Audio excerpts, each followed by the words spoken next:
दुखद घटना है और one of the rarest of rare घटना हुई है। और जो भी हम अभी कहेंगे वो एक स्पेकुलेशन होगा, बट फ्रॉम माय एक्सपीरियंस और जो हमने इसके वीडियोस देखे हैं, सिर्फ हम एक कयास लगा सकते हैं कि ये पॉसिबिलिटी हुई होगी। तो सबसे बड़ी बात ये है कि वीडियो देखने से ये नज़र आ रहा है कि एयरक्राफ्ट ने लिफ्ट प्रोड्यूस करना बंद कर दिया और उसके कारण ये हो सकते हैं कि most probably loss of thrust, जो कि फ्यूल स्टार्वेशन की वजह से हो सकता है, फ्यूल मिलना इंजन को बंद हो गया हो, या बर्ड स्ट्राइक हो सकती है, और पायलट एरर भी हो सकता है, उसको भी हम नज़रअंदाज नहीं कर सकते, नकार नहीं सकते। और टेक्निकल फेलियर भी हो सकते हैं कि एयरक्राफ्ट में बहुत सारे एडवांस सिस्टम होते हैं और हालांकि वो फेल प्रूफ होते हैं, लेकिन फिर भी इंस्ट्रूमेंट तो इंस्ट्रूमेंट है, कभी भी कुछ हो सकता है, तो उसको भी नकारा नहीं जा सकता है। इनमें से कुछ भी हो सकता है। तो सर, अब आपको क्या लगता है किस तरह से पता चल पाएगा, क्योंकि ब्लैक बॉक्स मिल गया है? सबसे पहले तो ये बताइए कि ब्लैक बॉक्स का क्या काम होता है और क्या उसकी इन्वेस्टिगेशन के बाद पता लगाया जा सकता है कि आखिर वजह क्या रही क्रैश होने की?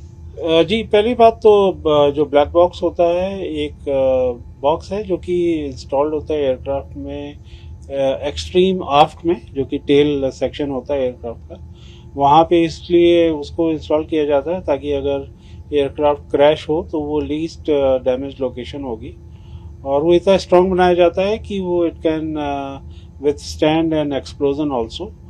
और उसमें ब्लैक बॉक्स में दो कंपोनेंट होते हैं, एक CVR कॉकपिट वॉइस रिकॉर्डर, जिसमें कि हम कॉकपिट में जो भी बात करते हैं तो वो सारी की सारी रिकॉर्ड होती हैं, और दूसरा कंपोनेंट होता है उसका DFDR, जिसको बोलते हैं digital data flight data recorder. और उसमें बेसिकली एयरक्राफ्ट के इंजन के और एयरक्राफ्ट के सारे पैरामीटर्स रिकॉर्ड होते हैं। उसमें अगर इंजन के कोई पैरामीटर्स हैं, फ्यूल के हैं, सिस्टम्स के हैं, वो सारे पैरामीटर्स रिकॉर्ड होंगे।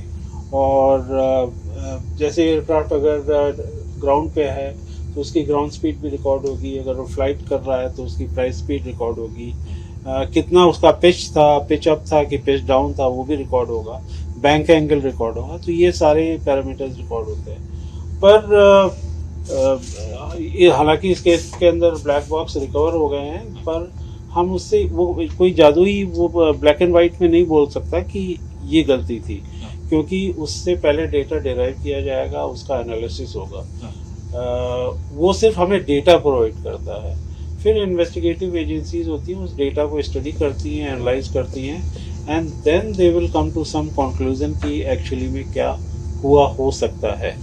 तो काफ़ी लोग सोचते हैं कि ब्लैक बॉक्स सब कुछ बता देगा, ऐसा नहीं है। वो हमें सिर्फ डेटा प्रोवाइड करता है, डेटा ये सारी जांच एजेंसियां उसको एनालाइज करती हैं, फिर रिजल्ट पे आती है। सर, एक सवाल ये है कि जिस तरह से बोइंग का एयरक्राफ्ट क्रैश हुआ है, अब बोइंग एयरक्राफ्ट की जो सिक्योरिटी है उस पर भी अब सवाल खड़े होने शुरू हो गए हैं। कई सारे एविएशन एक्सपर्ट सवाल खड़े कर रहे हैं, कई लोग ये भी कह रहे हैं कि सुरक्षित है।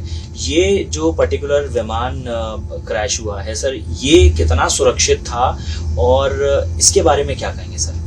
जी, बोइंग 787 ड्रीमलाइनर काफ़ी रिलायबल एयरक्राफ्ट माना जाता है, और इसकी इस तरह की ये इतिहास में पहली घटना है, और पिछले करीबन 11-12 सालों से ये सर्विस में है।